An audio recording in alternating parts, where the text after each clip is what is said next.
চলে এসেছি আরও একটি নতুন দিনে আরও একটি নতুন ব্লগ নিয়ে। আশা করি আপনারা সবাই ভালোই আছেন। তো আজকে কিন্তু সকাল সকাল উঠে পড়েছি। সকাল উঠে আজকে কিন্তু সকালে ব্রেকফাস্ট কিন্তু তৈরিও করে ফেলেছি। আজকে ব্রেকফাস্টে রয়েছে হচ্ছে গরম গরম রুটি আর নিরামিষ সাদা আলুর তরকারি, যেরকম আদা পাঁচফোড়ন দিয়ে হয় সেই সাদা আলুর তরকারি। তো সেরকম গরম গরম জলখাবার তৈরি হয়ে গেছে। আমি আপনাদের দেখিয়ে দিই একবার। এই দেখুন আমার হাতে রয়েছে গরম গরম রুটি আর এই যে নিরামিষ সাদা আলুর তরকারি। এটা একটু বিটনুন স্বাদের জন্য। আর এখন ঘড়িতে বাজে, আজকে হচ্ছে সকাল সকাল উঠে পড়েছে, দেখুন ঘড়িতে বাজে 7:40। তো এখন এই সকালের জলখাবারের পর্ব হয়ে যাওয়ার পরে তো দেবীর নিত্য ভোগদানের পর্ব রয়েছে। তো একটু সকালের পুজো, নিত্য পুজোরও ব্যাপার রয়েছে, ঠাকুরের ফুলমালা আনার ব্যাপার রয়েছে। তো সমস্ত কিছুই হবে ধীরে ধীরে। তো চলুন দিনটাকে শুরু করা যাক। আর আরও একটা জিনিস আপনাদের কাছে আমি বলে রাখবো, আমি আপনাদেরকে আগে হয়তো বলেছি যে আমি মাঝখানে বেশ কিছুদিন ব্লগ দিতে পারিনি, বেশ কিছুদিন ব্লগ আমি ছাড়তে পারিনি। কিছু পরিস্থিতির জন্য সেই ব্লগগুলো দেওয়া হয়ে ওঠেনি। তো এখন ব্যাপারটা হচ্ছে এখন থেকে রোজই আপনাদের কাছে ব্লগ পৌঁছে যাবে, সময় মতো পৌঁছে যাবে। তো সেই যে কটা দিন আমি আপনাদের কাছে পৌঁছাতে পারিনি ব্লগের মাধ্যমে, সেই কটা দিন কিন্তু আমি থেমেছিলাম না। যখন যেরকম পেরেছি সেরকম ভিডিও রেকর্ড করেছি, কিন্তু সেটাকে আপলোড করা হয়ে ওঠেনি কিছু পরিস্থিতির জন্য। তো মাঝখানে কিন্তু ঘুরতে যাওয়া হয়েছিল দেওঘরে। তো সেটা হচ্ছে প্রায় আজ থেকে 1 মাস আগে, মানে যখন ঠান্ডা, জানুয়ারি মাসের মিডল অফ দ্য জানুয়ারি, তখন পিক ঠান্ডা একদম। দেওঘরের টেম্পারেচার তখন 4-5 এরকম। তো সেই মোমেন্টে যাওয়া হয়েছিল। তো একটু বাবার ধামে গিয়ে একটু পুজো দেওয়ার ইচ্ছা ছিল, তো সেই জন্যই দেওঘরে যাওয়া হয়েছিল। আর মোস্ট ইন্টারেস্টিং ফ্যাক্টর যেটা হচ্ছে যে তপোবন যে পাহাড়টা, সবাই আপনারা শুনেছেন তপোবন পাহাড়টা, ওটা কিন্তু সবাই পুরো পাহাড়টা কভার করে আসতে পারে না। মানে কিছু কিছু জায়গা আছে আপনারা হয়তো শুনে থাকবেন, সেখানে কিন্তু মানুষ গলাটা খুব ডিফিকাল্ট। তো গুরু মহারাজের সাথে গেছিলাম আমি। তো মহারাজের সাথে সেই পাহাড়ে মহারাজ নিচে স্বয়ং উঠেছিলেন, সেখানে ধ্যান করেছেন, তপস্যা করেছেন। তার যারা ভক্তরা আছে সেখানে মহারাজের কিছু পার্সোনাল সাধনার ব্যাপার থাকে, তো সেই জন্য মহারাজ গেছিলেন। এবং তিনিও কিন্তু পুরো পাহাড়টা পরিক্রমা করে নিচে নেমে এসেছেন সুস্থভাবে। এবং কিছু কিছু জায়গা আছে ভিডিওতে আপনারা দেখতে পারবেন, সেখানে মানে গলাটা কিন্তু খুব টাফ ব্যাপার। আর মহারাজের শরীর কিন্তু একটু ভারী। তো সেই ভারী শরীর নিয়েও যে ওই জায়গা থেকে গলে এসছে, তো তারও কিছু ক্লিপিং আমি করেছি। তো সেগুলো আপনাদের সাথে শেয়ার করব ভিডিওতে। তো দেখলে আপনারা অবাক হবেন। এবং ওইখানকার যারা স্থানীয় রয়েছে তাদের মুখে শোনা ব্যাপারটা হচ্ছে যে যাদের মানে পুণ্যকর্মটা বেশি থাকে, মানে যাদের পাপ থাকে, তারা নাকি ওই কিছু কিছু জায়গা আছে ওখান থেকে গলে উঠতে পারে না, মানে গলতে পারে না, যেতে পারে না, ওখান থেকে বাধা পেয়ে যায়। তো যাদের কর্ম ভালো থাকে, যাদের পুণ্য থাকে, তারাই নাকি একমাত্র ওখান থেকে পাস হয়ে যেতে পারে। তো ওইখানে যে তপোবনের যে চিহ্ন, মানে মা সীতার যে জায়গা যেখানে মা সীতা সাধনা করেছেন, সাবরী মায়ের যে গুহা রয়েছে সেইখানে যে সাবরী মা যেখানে সাধনা করেছেন, এবং মোস্ট ইম্পর্টেন্টলি যেখানে হনুমান কিন্তু ওখানে তপস্যা করেছিলেন, এবং রাবণের গুহা রয়েছে ওখানটায়, সমস্ত কিছুই রয়েছে। এবং সবথেকে আশ্চর্য ব্যাপার হচ্ছে মানে হনুমান যে ওখানে তপস্যা করেছেন তার প্রমাণ তিনি দিয়ে গেছেন। তো এবার সেখানে পাথরের ফাটলের গায়ে 2 পিঠে হনুমানের প্রতিচ্ছবি রয়েছে, এবং বহু প্রাচীন সেগুলো, এবং পাথরের মধ্যে খোদাই করে বানানো, এটা ন্যাচারাল একদম, দেখলে আপনারা অবাক হবেন। তো সমস্ত কিছুই শেয়ার করব। তো সেই ব্লগটা আগে আপনাদের সাথে শেয়ার করব, তারপরে নিত্য যেরকম আমার ডেইলি লাইফ চলে, তো সেরকম ডেইলি লাইফের ব্লগ আমি শেয়ার করতে থাকবো। আর মাঝে মাঝে টুকটাক এদিক ওদিক যা হয়েছিল, তো সেই ব্লগগুলোকে আমি এডিট করে আপনাদের সাথে জুড়ে দেবো। তো সেগুলো আপনারা কাইন্ডলি একটু দেখে নেবেন। আর এই মাঝখানে এই কদিন ব্লগ নেওয়ার জন্য আপনাদের কাছ থেকে আবার আমি সরি চেয়ে নিচ্ছি। সত্যিই দুঃখিত আমি যে আমি পৌঁছাতে পারিনি আপনাদের কাছে। তো আগামীকাল এই 2-3 দিনের মধ্যে যে আমার পুরনো ব্লগগুলো, সেগুলো আমি আশা করি আপলোড করে দেবো, আপনারা দেখে নেবেন সমস্ত কিছু। এবং 2-3 দিন পর থেকে অ্যাজ ইট ইজ যেরকম আমার রেগুলার ব্লগ ছিল সেরকম রেগুলার ব্লগ আসবে। তো চলুন আমি দেওঘরের ব্লগটা এখন আপলোড করে দিচ্ছি, আপনারা একটু কাইন্ডলি দেখে নিন। আর প্লিজ লাইক করে দেবেন, শেয়ার করে দেবেন আমার এই চ্যানেলটাকে। আর যদি ভালো লাগে তাহলে অবশ্যই কিন্তু সাবস্ক্রাইব করবেন, সেটা কিন্তু করতে ভুলবেন না, কারণ সাবস্ক্রাইব করে আমার পাশে থাকুন, সাপোর্ট।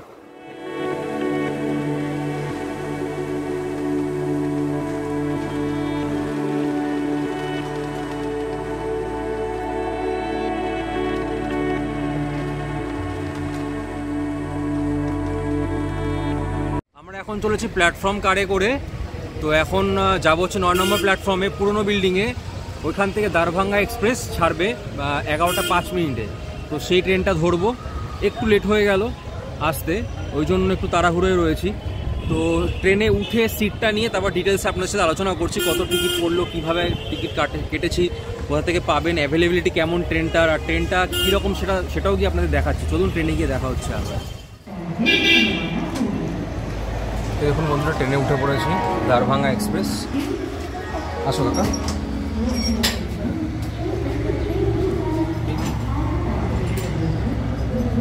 ট্রেনে উঠে পড়েছি দারভাঙ্গা এক্সপ্রেস। পৌঁছালাম এই জাস্ট মিনিট 5-10 আগে। তো এটা ছাড়বার টাইম হচ্ছে 11টা 5 মিনিটে। এটা হচ্ছে হাওড়া টু দারভাঙ্গা যাবে। আর ইন্টারমিডিয়েট স্টেশন মানে দারভাঙ্গা যাওয়ার জন্য যে মাঝের স্টেশন সেটা হচ্ছে 9টা। আমাদের জার্নি হচ্ছে 311 কিলোমিটার। আমাদের জার্নি টোটাল হবে হচ্ছে 4 ঘন্টা 11 মিনিটে কমপ্লিট অফিসিয়ালি হওয়ার কথা আছে। এবং এর টিকিট পড়েছে, যেহেতু স্লিপার ক্লাসে উঠেছি, টিকিট পড়েছে 255 টাকা করে পার পারসন প্লাস জিএসটি। তো এখন এই আমি ট্রেনের মধ্যে রয়েছি। এখানে রয়েছে টোটাল আপনার 3টে জেনারেল কোচ রয়েছে, আর 8টা না 10টা মতো স্লিপার কোচ আছে, আমি খেয়াল করিনি। আমাদের কোচ নাম্বার হচ্ছে S2, মানে একদম জাস্ট ঢুকেই S1 S2 মানে স্লিপার কোচ নাম্বার 2। তো সিট পেয়ে গেছি, কনফার্ম সিট ছিল। তো এখন যাত্রা করব।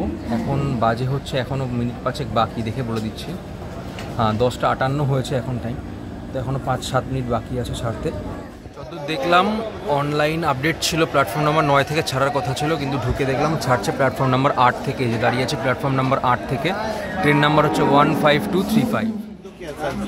এই 3টে সিট, একটা আপার পেয়েছি, একটা মিডিল বার্থ আছে, আর দুটো মিডিল বার্থ আছে, একটা আপার পেয়েছি। যেহেতু 4 ঘন্টার জার্নি, এখন বলে সকাল 11টা, কেউ শোবে না স্লিপার ক্লাস থাকা সত্ত্বেও, তাই সবাই বসেই যাবে। এই যে আমাদের এই কোচটা, আমাদের এখানে আমরা কোচটা পেয়েছি এখানটা। আর এই হচ্ছে ট্রেন, মোটামুটি পরিষ্কার পরিচ্ছন্ন, এখন অবধি পরিষ্কার পরিচ্ছন্ন ট্রেনটা দেখা যাচ্ছে জার্নির শুরুতে।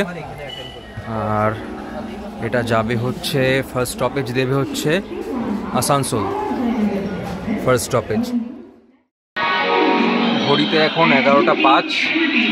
ট্রেন কিন্তু তার একদম রাইট টাইমে নির্ধারিত সময়ে স্টেশন ছেড়ে বেরিয়ে যাচ্ছে। এ ছেড়ে দিয়েছে দারভাঙ্গা এক্সপ্রেস, হাওড়া দারভাঙ্গা এক্সপ্রেস। এখন চললাম গন্তব্যের উদ্দেশ্যে, যাচ্ছি আমরা দেওঘর। নামবো হচ্ছে জেসিডি স্টেশন, ওইখানে নেবে, ওইখান থেকে 7 কিলোমিটার হচ্ছে দেওঘর। তো জেসিডি স্টেশন অফিসিয়াল টাইম হচ্ছে ঢুকিয়ে দেওয়ার কথা হচ্ছে 3:58, একদম রাইট টাইমে ট্রেনটা ছেড়ে দিয়েছে। দেখা যাক কখন গিয়ে আমরা জেসিডি স্টেশনে পৌঁছই। এখন বাজলো দুপুর 12টা 3, এখনও ছুটে চলেছি।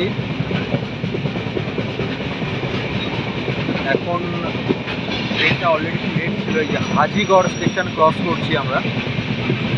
আর এই যে লোকাল ট্রেন এসে থামলো, বর্ধমানে যাওয়ার যে লোকাল ট্রেনগুলো সেটা এসে থামলো। এটা যাচ্ছে হাওড়ার দিকে, আর আমরা হাজিগড় স্টেশনটা ক্রস করছি। এখন সময় হচ্ছে প্রায় 12:30 মতো, মোটামুটি একটু লেটেই ঢুকবে। আসানসোল ঢোকার টাইম হচ্ছে 1:30, এখন দেখা যাক কখন ঢোকে।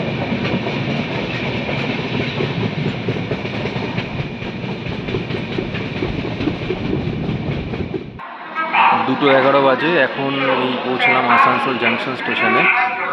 অলমোস্ট রাইট টাইমই আছে ট্রেনটা, মানে রাস্তায় মেকআপ দিয়ে দিয়েছে। আসানসোল অবধি রাইট টাইমই আছে, এরপরে দেখা যাক। এখন 2:41 চিত্তরঞ্জন স্টেশন ছেড়ে বেরোচ্ছে ট্রেন আমাদের। এই দেখুন চিত্তরঞ্জন স্টেশন ছেড়ে বেরোচ্ছে। এখন বাজে 2:42। আমাদের ট্রেন ছেড়ে বেরিয়ে গেল চিত্তরঞ্জন স্টেশন। এর পরের স্টপেজ হচ্ছে মধুপুরা জাংশন, তার নাম হচ্ছে জেসিডি। এখানে একটা জিনিস ফলো করলাম, এখানে স্টেশনের নামগুলোর মধ্যে যেমন হিন্দি লেখা আছে, ইংলিশ লেখা আছে, তার পাশাপাশি কিন্তু বাংলাতেও লেখা আছে। মানে বোঝা গেল এখানে বেশ বাংলার প্রচলন আছে, মানে বাংলা হয়তো বুঝে, কারণ স্টেশনগুলোর নামে বাংলাও লেখা আছে। এই স্টেশনটা যেটা ক্রস করছে সেটা হচ্ছে বিদ্যাসাগর, এটা কিন্তু বাংলাতেও লেখা আছে Vidyasagar.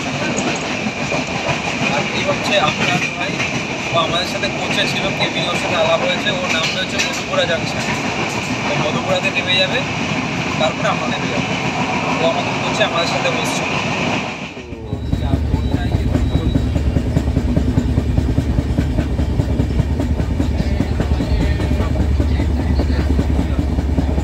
Uno grida a cena.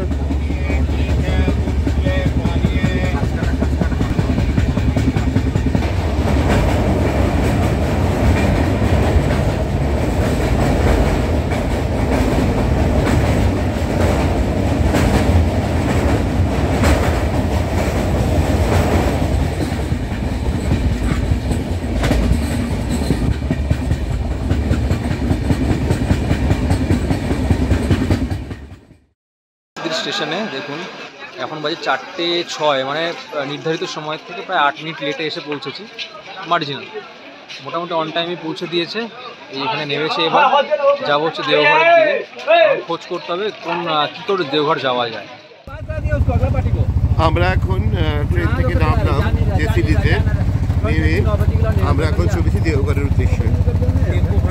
Tempo ভাড়া এখান থেকে জেসিডি থেকে দেওঘরের ভাড়া হচ্ছে 150 টাকা, 200 টাকা বলেছেন, রাজি হয়েছি। আর এখন স্টেশন থেকে ওরা আমাদের তুলেছেন, লাগেজ তুলে নিয়েছেন। গাঁওয়ালা মানে গাঁওয়ালার লুকস আছে, ভালো ঠান্ডা আছে এখানে। দেখুন এখানে নাকি মোবাইল চুরি হয়ে যায়। এখানে এখন যা ঠান্ডা, এই 5টার সময় আমাদের মধ্যমগ্রামের থেকে তো মানে অন্তত 5 ডিগ্রি কম তো হবেই হবে। এবং ঠান্ডা এতটা তেজ আছে, হাড়ে এসে ঠেকবে। শীতের পোশাক না আনলে পরে খুব ভুল করবে যদি ঠান্ডার সময় আসে। অন্তত একটা জ্যাকেট, সোয়েটার সব নিয়ে আসবে। আর বিশেষ করে কান মাথা থাকবে জিনিস অবশ্যই নিয়ে আসবে। প্রচণ্ড হাওয়া এখানে। দেখলে তো নড়েল করে দিল। রাস্তাটা খুব সুন্দর দেওঘরে যাওয়ার।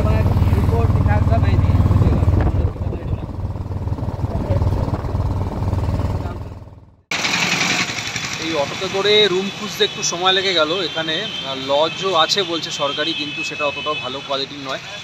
তো যাই হোক, মোটামুটি এখানে জলসার রোড আছে। জলসার রোড এখান থেকে সৎসঙ্গ আশ্রমটা খুব বেশি দূরে নয়, কাছাকাছি। এখান থেকে অটোতে করে বললো 10 টাকা পার হেডে ভাড়া নেবে। আপনি যদি রিজার্ভ করে যান 50 টাকা মতো রিজার্ভ খরচা পড়বে। অটো বা টোটোতে করে আপনারা ইজিলি চলে যেতে পারবেন সৎসঙ্গ আশ্রমে, অনুকূল ঠাকুরের আশ্রমে। আর আমরা এসে উঠেছি হচ্ছে হোটেল সিটি প্যালেস, পুরো বাঙালি হোটেল। আর যে রিসেপশন আছে সেও বাঙালি।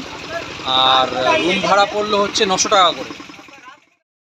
এই হচ্ছে রুমটা আমাদের। এই যে দেখুন 3টে বেড, মানে 3 বেড। এখানে বেশ 3 জন ভালোভাবে শুতে পারবে। মোটামুটি ডিসেন্ট রুম, একটা স্ট্যান্ডার্ড সাইজের ডিসেন্ট রুম। আর এখানে গিজারের অপশান আছে। আমরা রিকোয়েস্ট করাতে ওরা মোটামুটি গিজার বলেছে চালিয়ে দেবে, শুধু সুইচটাকে কন্ট্রোল করতে হবে একটু। এই যা, তো এই বালাজি রেস্টুরেন্টে ঢুকছি। এই এখন ভিতর দিকে যাব, একটু খাবার দাবার কিছু খাবো। তো ডিসাইড হয়েছে পিওর ভেজই খাওয়া হবে। ভাত ডাল যে থালিগুলো পাওয়া যায় বা সাউথ ইন্ডিয়ান যদি পাওয়া যায় সেটা খেয়ে নেব। তো এই হচ্ছে এটার এন্ট্রান্স। এই যে সিঁড়ি ভেঙে কিন্তু আপনাদেরকে একটু নিচের দিকে নামতে হবে। এটা গ্রাউন্ড, আন্ডারগ্রাউন্ডে খানিকটা।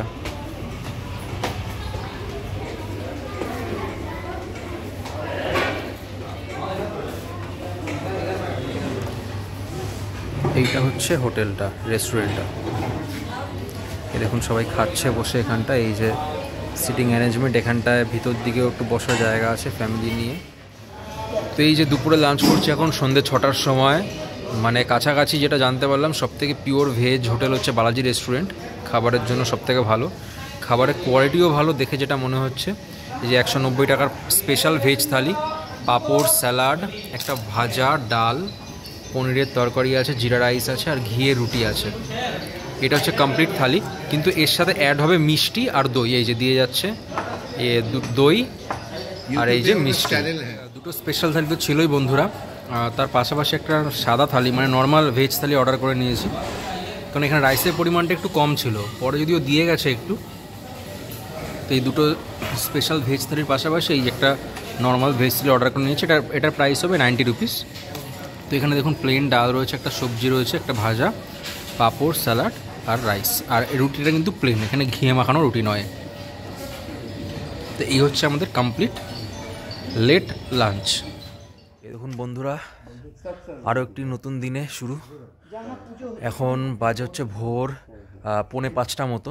তো এখন আমরা যাচ্ছি ঠাকুরবাড়ি, অনুকূল ঠাকুরের সৎসঙ্গ আশ্রমে যাচ্ছি সকালের আরতিটা দেখবো বলে। দেখুন চুল টুল ভেজা, সকালে মোটামুটি গিজার ছিল ঘরে, গরম জলে স্নান টান করে নিয়েছি, সবাই রেডি হয়ে গেছি। তো আমি দেখাচ্ছি আপনাদের সকালের দেওঘরটা কেমন দেখতে হয়। এই দেখুন রাস্তা পুরো শুনশান, এখনও কেউ জাগেনি। হোটেলগুলো সবাই ঘুমিয়ে রয়েছে, যে গাড়ি দেখুন পুরো ঘুমিয়ে রয়েছে। আর এই হচ্ছে আমাদের টোটো। এই টোটোতে করে আমরা এখন যাচ্ছি ঠাকুরবাড়ি আশ্রমে। দেখুন রাস্তা পুরো খালি, পুরো খালি রাস্তা। তো চলুন ঠাকুরবাড়ি থেকে যদি ভিডিও করতে পারি আপনাদেরকে দেখাচ্ছি, ভিতরে আরতিটা দেখাবো কেমন হয়। কোন সা জায়গা है? রাধু পাটাক। রাধুপাটা গিয়ে দেখুন, এই যে রাস্তার পাশে আমরা যাচ্ছি এখন এই ভোরবেলায়, কি সুন্দর একটা ঝিল, বেশ সুন্দর ঘেরা, এখানে আবার বসার জায়গাও রয়েছে। ভোরবেলা বলে হয়তো অতটা বোঝা যাচ্ছে না, এই আলো রয়েছে, কি সুন্দর ঝিল। এ দেখুন চলে এসছি সৎসঙ্গ আশ্রমের সামনে, অনুকূল ঠাকুরের এই যে সৎসঙ্গ মন্দিরের সামনে। এই হচ্ছে বিল্ডিং, আর ওইখানে দেখুন অনেক লোকজন দাঁড়িয়ে রয়েছে, এখনো গেট খোলেনি মন্দিরের। এই যে দেখুন প্রচুর দর্শনার্থীর ভিড়, এখনো গেট খোলেনি। এরা সবাই ভোরে যে প্রার্থনাটা হয় সেটার জন্যই দেখবে বলে দাঁড়িয়ে আছে। এই হচ্ছে এন্ট্রান্স, এখান থেকে ঢুকতে দেওয়া হবে ভিতরে। এই পুরো জায়গাটা কিন্তু অনুকূল ঠাকুরের ঠাকুরবাড়ি, পুরো জায়গাটা। এই দেখুন সব একে একে ভক্তবৃন্দ সব ঢুকছে এই যে অটোয় করে। এখানে অটো দাঁড়িয়ে আছে লাইন দিয়ে। দেওঘর দেখুন কিন্তু তাহলে শীত হোক, গ্রীষ্ম হোক, বর্ষা হোক, একদম 4টে থেকে 4:30টার মধ্যে কিন্তু দেওঘর জেগে ওঠে। এটা হচ্ছে তার প্রমাণ। এই দেখুন সব ফ্যামিলি নিয়ে চলে এসছে এখানে প্রার্থনা দেখবে বলে।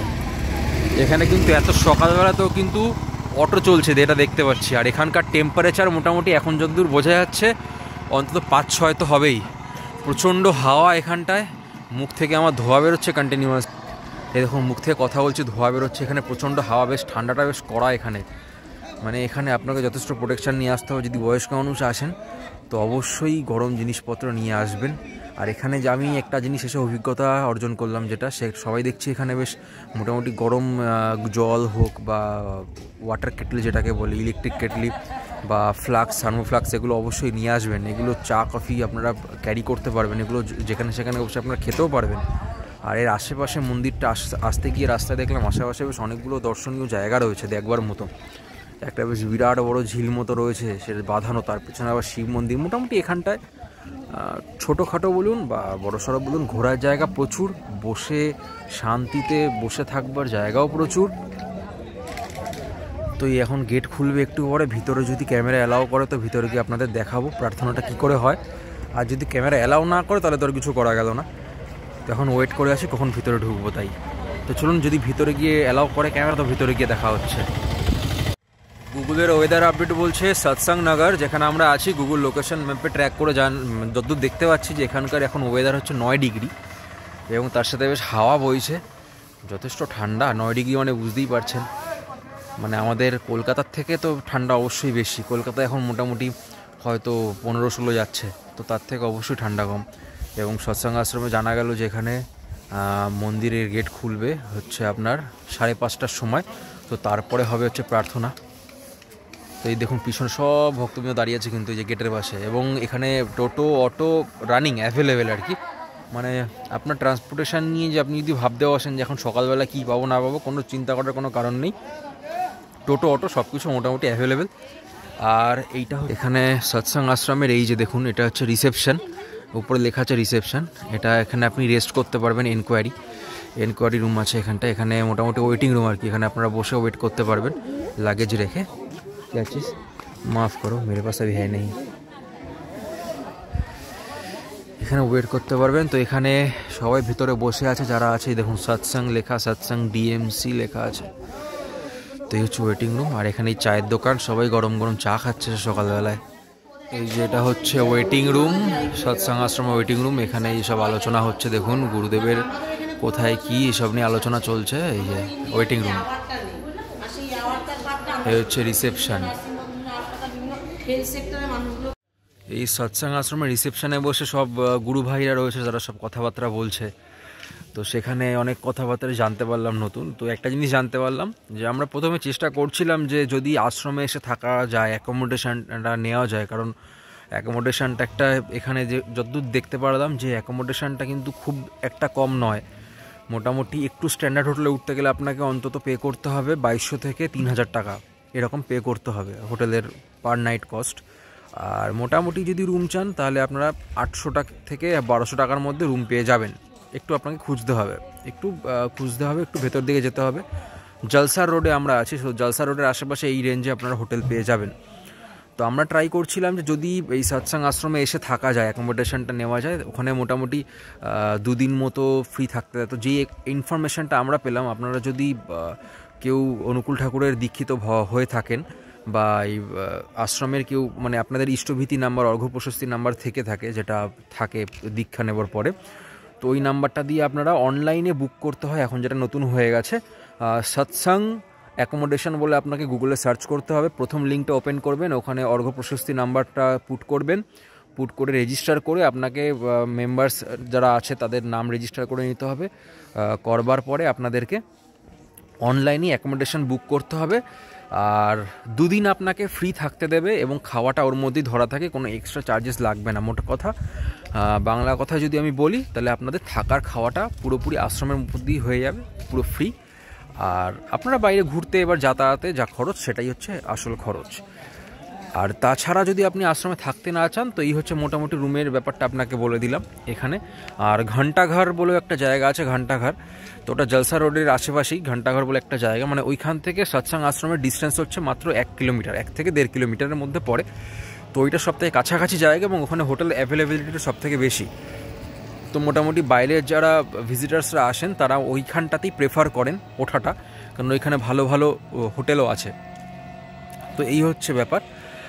আর অনেক কিছু টুকটাক জানা যাচ্ছে যে ভিতরে কখন কি দেয়, কিন্তু ওইখানে মেন একটা যেটা ব্যাপার জানা গেল, সেটা হচ্ছে আপনি যেমন হোটেলে একটা রুমের মধ্যে আপনার ফ্যামিলি মেম্বার যতজন সেই অনুযায়ী রুম নিলেন, কিন্তু এইখানে যেহেতু রুমগুলো আশ্রম, যেহেতু রুমগুলো বড় বড়, তো অন্তত আপনাকে যেটা রুমটা প্রোভাইড করা হবে সেটা হচ্ছে 15 জনের রুম। তো 15 জনের থেকে যখনই একজন বেশি হয়ে যাবে, 16 জন হয়ে যাবে, সেটাকে আপনার হয়ে যাবে আপনার 60 জনের রুম, 60 মানে 60 জন থাকতে পারবে, অ্যাকোমোডেট করতে পারবে, সেরকম একটা রুম আপনাদের দেওয়া হবে। আর আদারওয়াইজ 15 জন বা তার কম হলে পরে 15 জন অ্যাকোমোডেট করতে পারবে, এরকম একটা রুম আপনাদের দেওয়া হবে।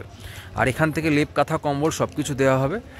আর যেটা জানতে পারলাম সেটা হচ্ছে প্রত্যেক মাসের নাকি একটা নির্দিষ্ট টাইম আছে, সার্টেন টাইম আছে, যে টাইম থেকে বুকিংটা ওপেন হয়। সাপোজ ধরুন আপনি যদি জানুয়ারি মাসে আপনি বুকিং করতে চান, তো জানুয়ারি মাসের একটা নির্দিষ্ট ডেট আছে, তো সেই পার্টিকুলার ডেটের আগে থেকে আপনাকে অনলাইন পোর্টালে গিয়ে বুকিংটা করে রাখতে হবে। তো তার মোটামুটি যেদিন আপনি আসবেন বা আসার ডেট, আপনাকে ওখানে তো টেন্টেটিভ ডেট ফেলতে হবে যে আমি অমুক ডেট থেকে অমুক ডেট অবধি বুকিং করতে চাইছি। তো সেই আসার 4 দিন আগে আপনি কনফার্মেশন SMS-টা পেয়ে যাবেন, আপনার রেজিস্টার্ড মোবাইল নাম্বারে চলে যাবে। তো এইটা হচ্ছে কমপ্লিট প্রসেস আশ্রমে থাকবার জন্য। যারা আশ্রমে এসে থাকবেন তারা থাকতেই পারেন খুব ইজিলি, কিন্তু এখানে একটা ডিসঅ্যাডভান্টেজও আছে, ড্রব্যাকস যেটা রয়েছে সেটা হচ্ছে এখানে কিন্তু আপনারা হোটেলে যেরকম গিজার পাচ্ছেন, ফেসিলিটিস পাচ্ছেন, গরম জলের সুবিধা পাচ্ছেন, এখানটায় কিন্তু তা পাবেন না। এখানে কিন্তু নির্দিষ্ট টাইম আছে আশ্রমের, যে টাইম যখন গেট খুলবে এবং যখন গেট বন্ধ হবে তার মধ্যেই কিন্তু এই অপারেশন যে টাইমটা আছে তার মধ্যেই কিন্তু আপনাদেরকে পুরো ঘোরাঘুরি হোক বা যা হোক, আপনারা যদি বাইরে বেরোন তো পুরো ব্যাপারটা কিন্তু সারতে হবে। আদারওয়াইজ আপনারা যদি হোটেলে থাকেন, তো হোটেলের টাইমিং এখানে একটা জিনিস খুব ভালো লাগলো, সেটা হচ্ছে আপনারা মনে করুন যদি বিকাল 5টায় ঢোকেন, তো পরদিন বিকাল 5টায় বেরোন, তো এইভাবে কিন্তু 24 আওয়ার্স কাউন্ট হয়। যখন আপনারা হোটেলে এন্ট্রি নিচ্ছেন সেই টাইম থেকে পরদিন সেই টাইম অবধি মানে কাউন্ট করা হয়। আর অন্যান্য জায়গায় যেরকম আমরা যদি আদার্স যদি দীঘা টিঘা ধরি, তো অন্যান্য যে জায়গাগুলো আছে ওখানে কিন্তু এই ব্যাপারটা নেই। ওখানে আপনি বিকাল 4টে ঢুকলেন, তো ওই দিনে পুরো ভাড়াটা কাউন্ট ওরা করে নেবে এবং পরদিন 12টা অবধি ওদের টাইম। কিন্তু এখানে দেখলাম এই অ্যাডভান্টেজটা দেয় যে যখন আপনি এন্ট্রি নিলেন সেই টাইম থেকে পরের দিন সেই টাইম অবধি আপনাকে পুরো 24 ঘন্টা একটা দিন ধরা হবে, সেই অনুযায়ী ওরা চার্জ করবে। এই যে এখানকার কমপ্লিট থাকার একটা জিনিস, যেটা আজকে এই 2 দিনে জানতে পারলাম, গতকালকে পৌঁছেছি এসে, তো আজকে এখন ভোর 5:30 বাজতে গেলে একটু পরেই গেট খুলবে। তো এই টুকটাক জিনিসগুলো জানতে পেরেছি, তাই আপনাদের সাথে শেয়ার করলাম।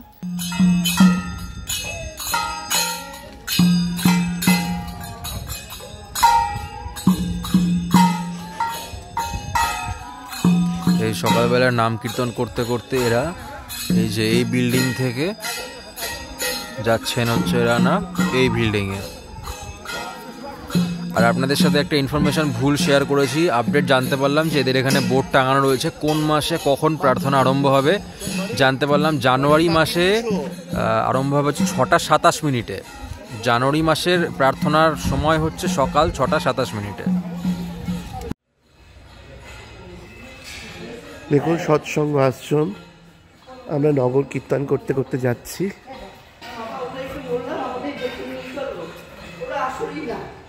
ওরা পরে আসবে। এই সৎসঙ্গ আশ্রমের থেকে ভিতর থেকে বেরোলাম এখন। ভিতরে প্রার্থনা হলো 6:27 ডট 6:27 শুরু হয়ে গেছিলো প্রার্থনা, হলো প্রবচন হলো। তো ভিতরে ক্যামেরা অ্যালাউড না, ব্যাগও অ্যালাউড না, বড় ব্যাগ, লাগেজ ব্যাগ যা থাকবে সব বাইরে রেখে যেতে হবে আপনাদেরকে। তো ভিতর থেকে দেখে শুনে বাইরে বেরিয়ে এসেছি। এখন বাজে প্রায় 7:15-20 মতো বাজে। তো এখন একটু রুমের দিকে যাব, ফ্রেশ হয়ে আবার নেক্সট ডেস্টিনেশনের দিকে এগোবো। এই হচ্ছে আজকে সকালটা গেল এইভাবে, একটু হালকা চা কফি খেয়ে এখান থেকে বেরিয়ে যাব হোটেল রুমের উদ্দেশ্যে। এখন বাজছে 10:25। আমরা সকালবেলায় সেই অনুকূল ঠাকুরের মন্দির থেকে এসেছিলাম এই 7:30-8টার সময়। এসে এই কাকার সাথে আমরা এখন যাচ্ছি, কাকাকে ধরেছি, কাকার সাথে অটো বুক করেছি, কাকার বুক করে এখন আমরা চলেছি। কাকা আমাদের ফার্স্টে কোথায় নিয়ে যাচ্ছ কাকা?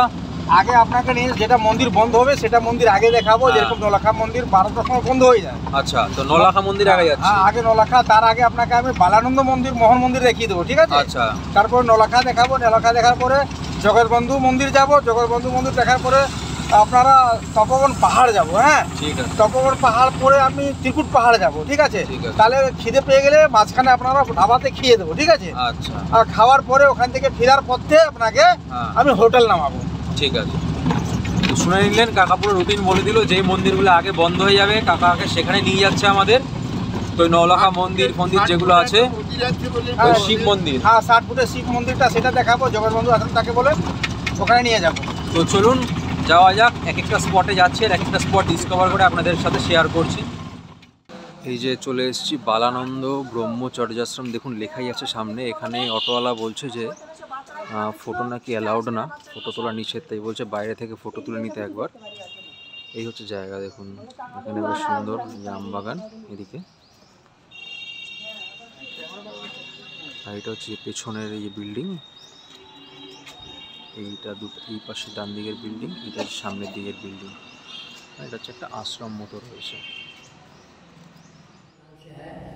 वो हैं बालानंद ब्रह्मचारी। अच्छा। उनके बाद श्री श्री मोहनानंद ब्रह्मचारी, जो दिव्य स्वरूप रूप उनका मंदिर देखिएगा, बगल का मंदिर। अच्छा। हाँ, उनके शिष्य थे प्रणब मुखर्जी। अच्छा, प्रणब मुखर्जी। ज्योति बसु का परिवार, कमला बसु, उनसे दीक्षा ली। ज्योति बसु। ओम नमः शिवाय। नमो आराभयंकरं शांतं शुक्लवर्णं सशक्तिकं ज्ञानानंदमयं साक्षात् सत्य ब्रह्म स्वरूपकम्। ओम त्वमेव माता च पिता त्वमेव निष्ठा त्वमेव विद्या च त्वमेव सर्वं मम देव। गुरुदेव महेश्वर गुरु रामदास। ओम श्री नारायण नारायण नारायण नारायण। जय श्री नारायण, जय श्री नारायण।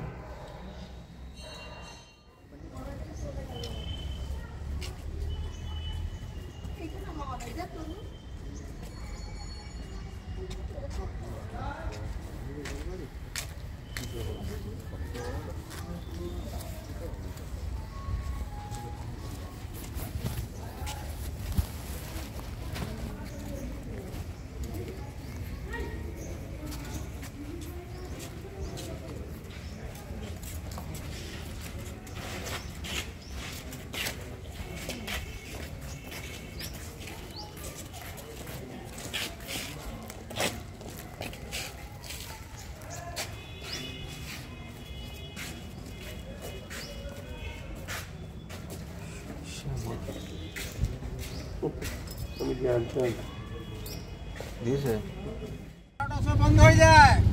কাকা এটা কি দেখলাম? বালানন্দ মন্দির না? হ্যাঁ, বালানন্দ মোহন মন্দির। বালানন্দ মোহন মন্দির দেখে আমরা বেরিয়ে আসলাম। এবার নলাখা মন্দির যাচ্ছি। এবার যাচ্ছে হচ্ছে নলাখা মন্দির।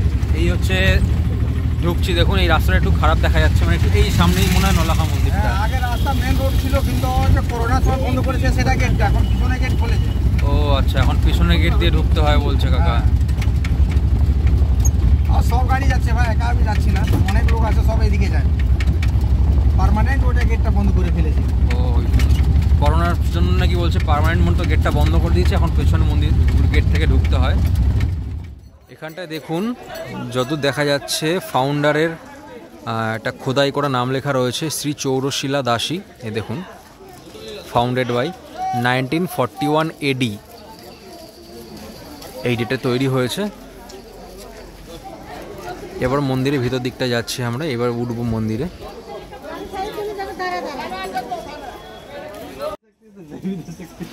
এই উঠছি নলাখা মন্দির। সবাই জানে নলাখা মন্দিরের একটা ইতিহাস আছে। এই মন্দিরটা নাকি 9 লাখ টাকা দিয়ে তৈরি করা হয়েছিল, মানে এটা মন্দিরটা তৈরি করেছিলেন যিনি, তিনি 9 লক্ষ টাকা দিয়ে মন্দিরটা তৈরি করেছিলেন। তো এখন রিপেয়ারিংয়ের কাজ চলছে। এই দেখুন এখানে মন্দিরটা রিপেয়ারিংয়ের কাজ চলছে।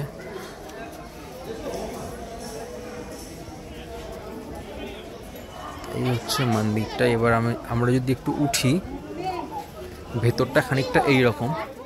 এই হচ্ছে মন্দির, এই হচ্ছে চূড়া, দেখুন ভেতর সাইডটা এরকম।